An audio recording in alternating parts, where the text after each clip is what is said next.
بسم اللہ الرحمن الرحیم۔ السلام علیکم ناظرین، ڈسٹرکٹ مینجمنٹ اتھارٹی اور ڈسٹرکٹ ایمرجنسی ریسکیو 1122 کے تعاون سے لالیاں کے نواحی علاقے میں ماڈل ویلج بنانے کا کام شروع کر دیا گیا ہے۔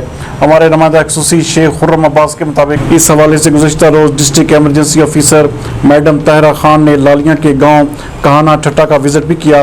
اس سلسلے میں آج گاؤں کی صفائی ستھرائی کا کام شروع کرنے کے ساتھ ساتھ ریسکیو 1122 کے افسران اور دیگر ملازمین نے ریسکیو محافظ اسکواڈ کے ہمراہ پودے بھی لگائے۔ اس موقع پر سیاسی اور سماجی رہنما مہر رضوان لالی نے بھی پودا لگایا۔ اس موقع پر میڈیا سے بات کرتے ہوئے مہر رضوان لالی کا کہنا تھا کہ ہم انشاءاللہ گاؤں کو ماڈل ویلج بنانے میں اپنا اہم کردار ادا کریں گے۔ گاؤں کا ہر فرد اپنی اپنی ذمہ داری بھرپور طریقے سے ادا کرے گا۔ الرحمن الرحیم۔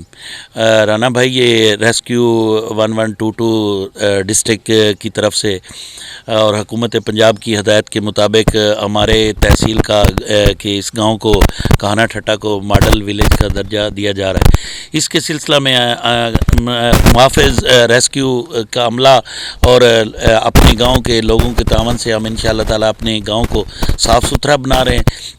اس کی صفائی بھی کر دی گئی، آج انشاءاللہ پلانٹیشن ہو رہی ہے، اور فرداً جو بھی ہمارے معاملات ہیں انشاءاللہ تعالیٰ ڈسٹرکٹ مینجمنٹ کے تعاون سے ہم اس کو جلد از جلد اس کو پائے تکمیل تک پہنچائیں گے، اور انشاءاللہ تعالیٰ ہمارا گاؤں ایک مثالی گاؤں بنے گا۔